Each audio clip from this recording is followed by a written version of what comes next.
right. He's a regular on the Oprah show, whatever that is. He was a friend of Michael Jackson. He's one of the most famous religious figures in the United States, actually. They say the most influential rabbi. Oh, I thought that was me. Rabbi Shmuley Boteach is slumming it by being on the arena. Welcome to you. Slumming it? I thought you were going to say I was voted by People magazine one of the sexiest men alive or something like that, and you start with all those other But that would be a lie. And how do you know? Perhaps they are suppressing the real information.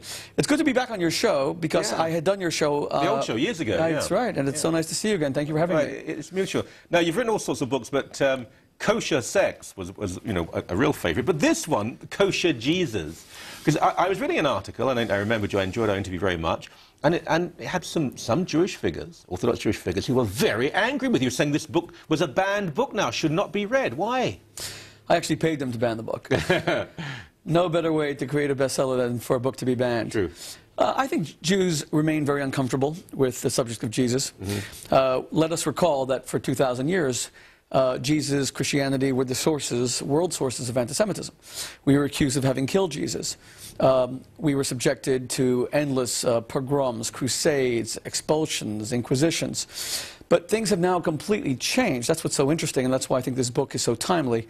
Today, evangelical Christians especially, and also many members of the Catholic Church and other Protestant denominations, are Israel's best friends, the State of Israel's best friends. They are the most reliable allies of the State of Israel. In the United States, there are 80 million born-again Christians, approximately 1 out of every 5 Americans.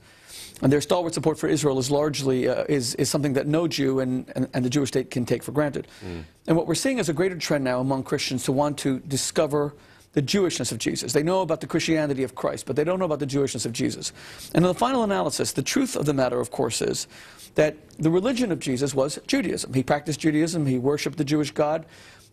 He practiced all the rituals that Jews practice, and he died as a Jew. Though, didn't he? Well, it depends. I mean, it depends how you look at it. But I'm not here to engage in a theological debate with my Christian brothers and sisters in this book. I am here to teach them about the Jewishness of Jesus, which I think based on Christian scripture. Okay. Look, one of the things I really like about you is we can be candid, get past all the political correctness and so on. The Jewish community simply can't take yes for an answer. Christianity, particularly since the war, and it had to, has rethought much of its theology, both evangelical and Catholic. But support for Israel, philo-Semitism, complete opposition to anti-Semitism, but you'll still find, you know this better than I do, Jewish people who believe if you're in any way conservative or Christian, you're an enemy. That's years out of date. No, I don't think that's the case at all. First of all, you know, after 2,000 years of Christian anti-Semitism, sometimes that has been the norm for 2,000 years. You said we want to be candid. Let's be candid. We can't whitewash the past. No. But there was an absolutely new present, and I think that evangelical Christians, especially in the United States, represent one of the great forces for good, not just in their relationship with Jews, but for the future of America as well. There are things I disagree with them politically. I mean, their emphasis on opposition to gay marriage as opposed to really reducing the divorce rate, for example. But in essence, things have completely changed. And I agree with you. But it's not that there are large segments of the Jewish population who reject that friendship. On the contrary, the vast majority embrace it. But there remain some segments who are deeply suspicious, and they are the ones who have condemned this book. I think, look, I have majority of whom? I have no problem with Orthodox Jews having issues with Christianity. That's a theological difference which I respect. It's more secular Jews who are often very liberal, very much on the left, who object to Christians, especially evangelicals, who they think are strange, of the South, ignorant, know nothing, and still really, if you scratch them, are anti-Semitic. I come across that, and I resent that, because that's not a theological opposition, that's a sociological one. Well, I think it's a very unfair characterization of the Jewish community. To think that Jews look down at Christians or see them as bumpkins is positively absurd. It's simply not true. What is true? It's not the Hollywood depiction. I see it all the time. What is true? Now you're saying the Jews control Hollywood, Michael. They're very influential in it. I think it's a wonderful thing. If we want to engage in an ancient anti-Semitic depictions of the Jews as controlling the banks and controlling Hollywood, it's absolutely not true. I didn't mention banks. And you can look at, well, but this is part of the same cabal that the Jews control everything. And it is simply not true. We should thank Jews for Hollywood. The Jews are a tiny minority in the world, and to the extent that we have influence, I want our influence to be about our values, and that's what I've tried to do throughout my life. I applaud that. Rupert Murdoch is probably the greatest press baron in the world. He's not a Jew. I could go on. it's simply not true that the Jews control the media, and I think why are you saying things that I never said? You're saying that, I said the depictions of Hollywood by Jews. You're saying the Jews have no influence in Hollywood. Is of Christians. I never said that. I said they don't control Hollywood.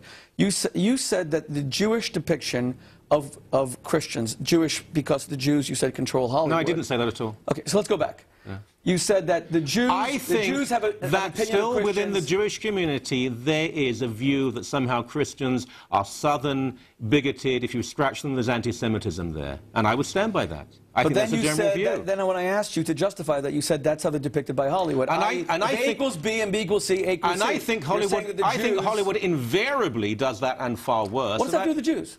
Oh, I think Jewish people are very influential in Hollywood, and I think it's childish to say otherwise. So you think that but you depict that as anti-Semitism, whereas I think that's a great tribute to Jewish people. That they depict Christians as a bunch of that they're influential in Hollywood. I don't think that's anti-Semitic. I think that's a great achievement. You're saying that the Jews misportray Christians, and it's simply not true. Well, it's simply not true. Let's not turn the tables here. My personal experience has been that is overwhelmingly the case, Rabbi. And I'm someone who is philo-Semitic. What is overwhelming the case?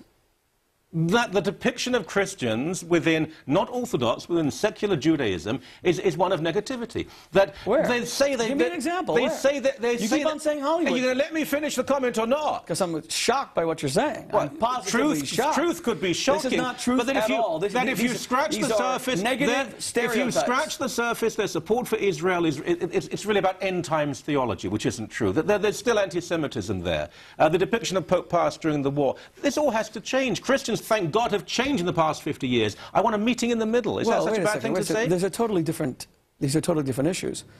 The newfound friendship and rapprochement between Jews and Christians, I salute, endorse, and celebrate. That's what this book is all about. This book is written in response to the Christian desire to rediscover the Jewishness of Jesus. Yeah. I lecture at churches all over the world, thank God, and I'm very proud of my very warm relationship with my Christian brothers and sisters. But your attempt to say that the Jews are somehow guilty of negative portrayals of Christians, when I'm sorry, with all due respect, we have been the victims of Christian hostility for a long time. And even though it's changed, thank God, not all of it has changed. I mean, when you say negative depictions of Pope Pius during the war, Pope Pius XII was one of the most wicked men of the 20th century. You are talking about a man... Sir, we're out of time. I wish we weren't. With all due respect, you know nothing about that situation. I know. Your history is of the past. Anytime. Read Rabbi Dallin's The Myth of Hitler's Pope. Read Sir Martin Gilbert, the great... It's a flawed book. Read Sir Martin Gilbert, the greatest historian of the Holocaust in English language, and a Jewish man. Doesn't mean you're going to be right. We're out of time. You have to change for the times. You have to understand history. Pius XII never once condemned the extermination of the Jews. You're wrong. Totally. He tarnished Thank you so much for your time. Thank you.